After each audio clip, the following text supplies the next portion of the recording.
Have you ever wondered what it would be like to not have a brain, not have bones or blood or eyes or, hair, really anything? No? Yeah, it's kind of hard too because without a brain, you can't really imagine not having one. And with one, it becomes kind of just weird to think of not having it. And so we really can't imagine what it would be like to be my favorite animal in the ocean. I can't say that I've ever felt the way it does, and I can't really say that we're the same on any level.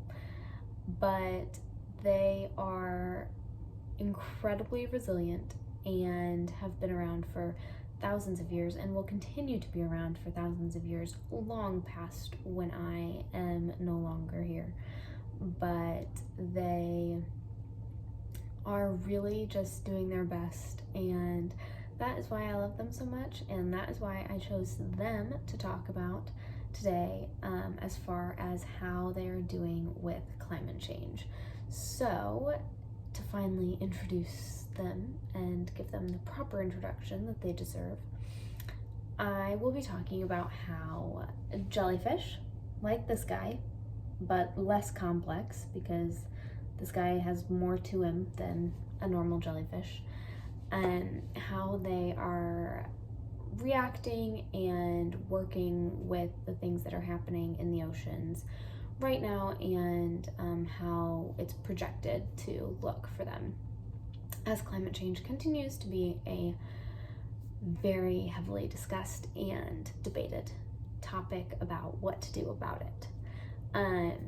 So to start off, jellyfish are really just doing absolutely incredibly well right now.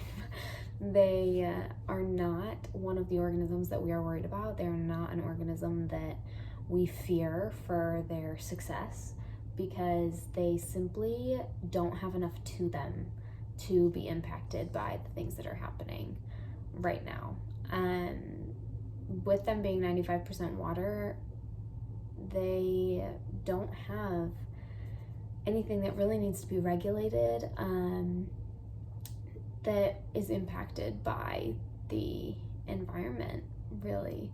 Warmer waters aren't gonna hurt them because they just kind of float through it. It really doesn't matter what the temperature is unless it's, boiling or frozen.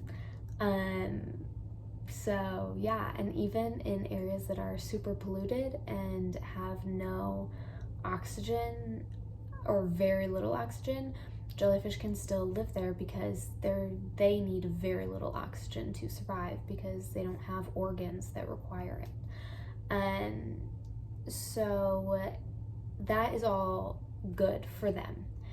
What would happen though, and what is happening, is that with these growths and great successes for jellyfish, they're not doing well for us.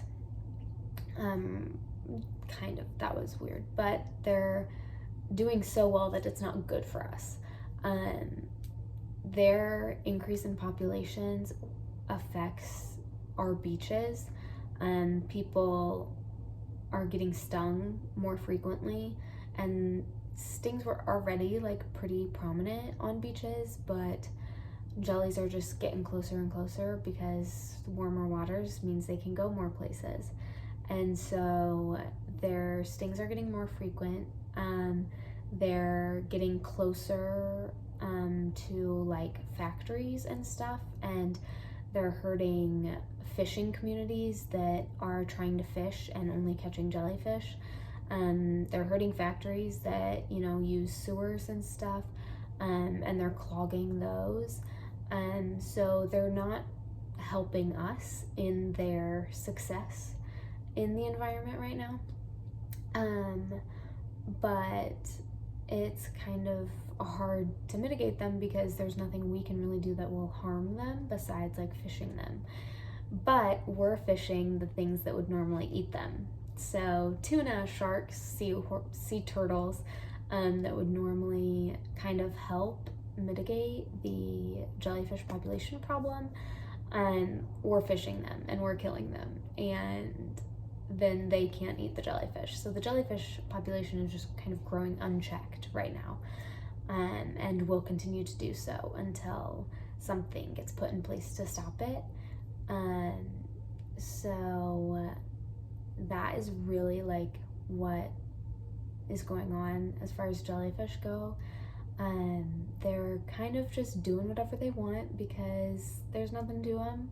And as far as climate change effects on them, we look at it as good because climate change isn't affecting them, but their effect on us is not great because everything is good in moderation. One of my favorite teachers used to say that. Everything is good in moderation, and that does include the population size of most organisms, because, you know, for any organism, if they just can continue to reproduce without a care in the world, it will cause problems, and that is happening with us as far as jellyfish go. So even though only 5% of them is actual like matter besides water, they are having some impact on us and the environment. So climate change is not being bad to them, it's being really good to them, but they're being kind of bad to us. So there's kind of two sides to every coin, but this one doesn't really have sides because it's just a circle of gel that floats through the ocean and resists any kind of harm that could be done to it.